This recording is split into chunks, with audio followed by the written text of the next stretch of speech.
Is a lovely building which just ties in with the whole garden concept. And when we sat down and put together the building brief for the architects, one of the key things was to really provide a focal point for the gardens.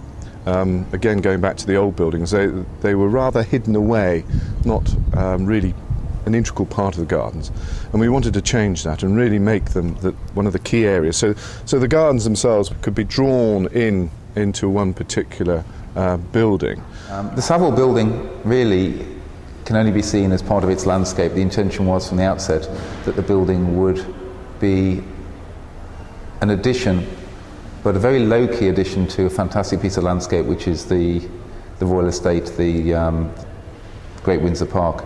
The building is gently undulating and sits below the canopies of the trees and works very effectively, we believe, with the contours and the site. It's all made of wood which was grown on the estate, and so at a material level it's a continuation and part of the park rather than being an alien addition to it. We have millions of visitors here in the great park, and a percentage always pass by this corner. The gardens themselves attract about 80,000 people a year who actually come into the gardens, but we found that this building is now attracting close on 400,000 people, probably even more, which is an awful lot of people to cope with, and they must be enjoying it because they keep coming back.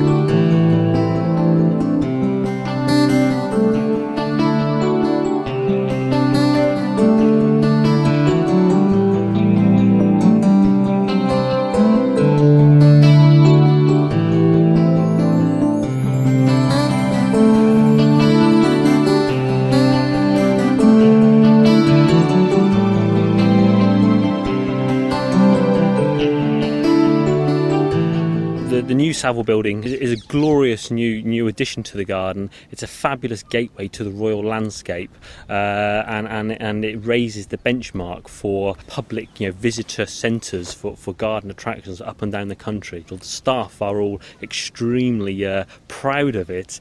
A little surprised to see that we're in such a competition. The difference it's made to our office is that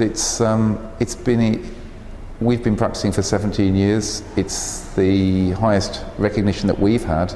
And for some of the people who've been working on excellent projects in here, I think it's incredibly satisfying and rewarding, not just for me, to be recognised and have their work recognised. Glenn just seems to have picked up on our overall concept of looking at this building, not just for the Savill Gardens, but for what we call the royal landscape as a whole. We took a trip down to the Weald Down Museum, where there is another grid shell roof, and personally I could see the advantages of going for that very quickly, and once we started to talk about our own timber, all of those aspects just seemed to swing it in Glenn's favour. I live in Birmingham.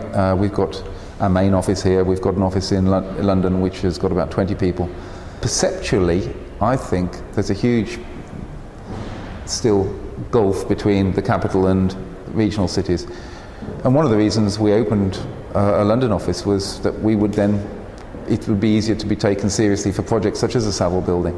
I think there is still a perception that the only serious practices are operating within the capital. I don't necessarily think that. I'm sure that's not the case. This building is a true a monument and for many years to come, a structure to demonstrate that and demonstrate our commitment to the landscape that we live and work in. I think we've given the visitors something special, something that they can look at when they walk through the door, something they can think about, and perhaps more importantly, from our point of view, they'll come back again.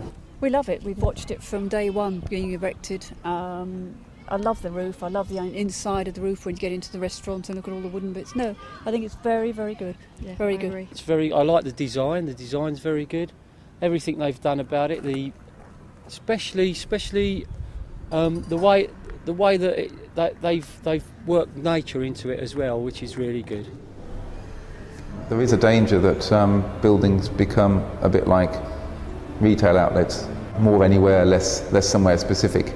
I think there is the challenge for architects and designers to make places more different and less the same.